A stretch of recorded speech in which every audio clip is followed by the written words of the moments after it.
This unassuming bar contains as much oaty goodness as this bowl of oatmeal. It lathers up like a dream and gently cleanses the skin.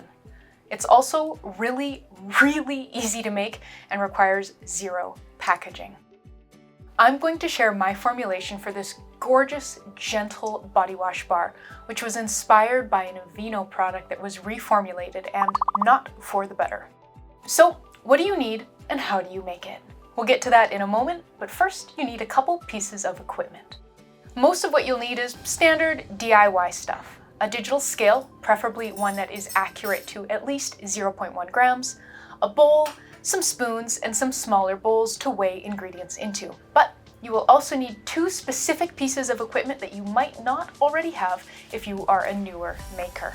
For optimal mixing and mashing, grab a pair of nitrile or latex gloves. This is so we can really get in there with our hands without digging sudsy bits out from underneath our nails for days. And this next piece of gear is essential, so you don't end up choking and coughing up a storm as you work. To stop one of the ingredients we're working with from going straight up your nose, you need a tight-fitting respirator. This is not a job for a cloth mask. You need something that really seals well on your face. My respirator is from Lee Valley and I love it, but any hardware store should sell something similar. Okay, now that we are gloved and masked up like Darth Vader, we can get to the making part.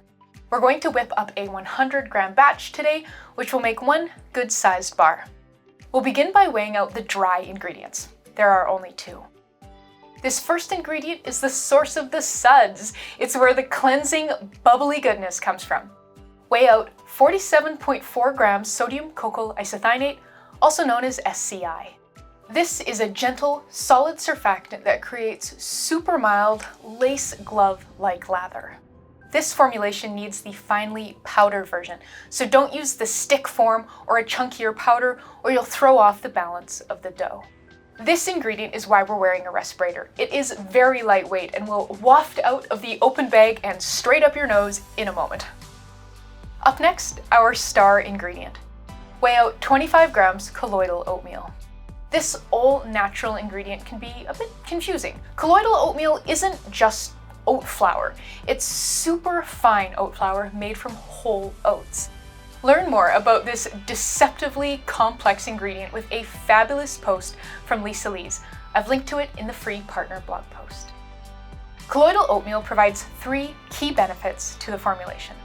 First off, it's an awesome skincare ingredient with fabulous soothing and moisturizing benefits.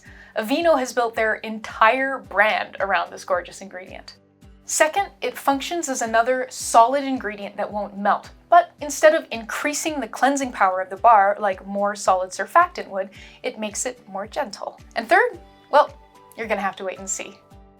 The rest of the ingredients are wet things that will transform those dry powders into a smooth, workable dough. We'll begin with 2 liquid surfactants to boost lather and make the overall blend milder.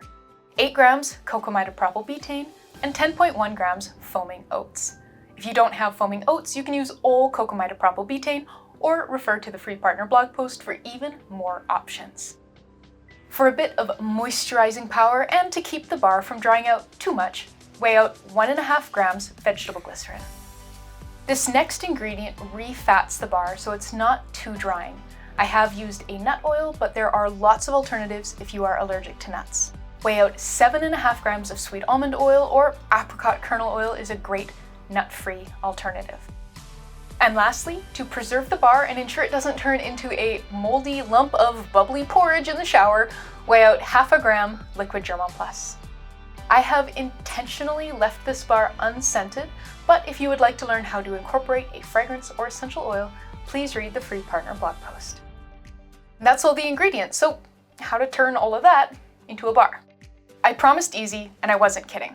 But before we get into that, if you've got formulation questions that you would like answered, you might be interested in live office hours with me.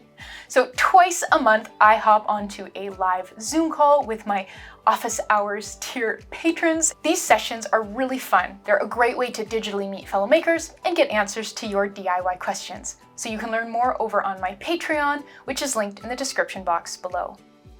To get making, dump the powders into a medium-sized bowl and stir to combine. Add the wet things. And if you're not already wearing your gloves, put them on now. And then get in there with your hands. Smush, knead, mash, and squeeze everything together like a kid with Play-Doh until you've got a smooth, workable dough. This dough is pretty stiff and it's more interested in sticking to itself than the bowl or the table, which is really nice. That stiff, workable consistency is the third benefit of the colloidal oatmeal. What a great ingredient. The last step is transforming this dough into bars. The dough is really easy to shape by hand, so I recommend doing that, but you could press it if you wanted to. pH-wise, these bars will land around 5.8 to 6, which is a good place for both our skin and our hair. And yes, you can use this bar as a shampoo too.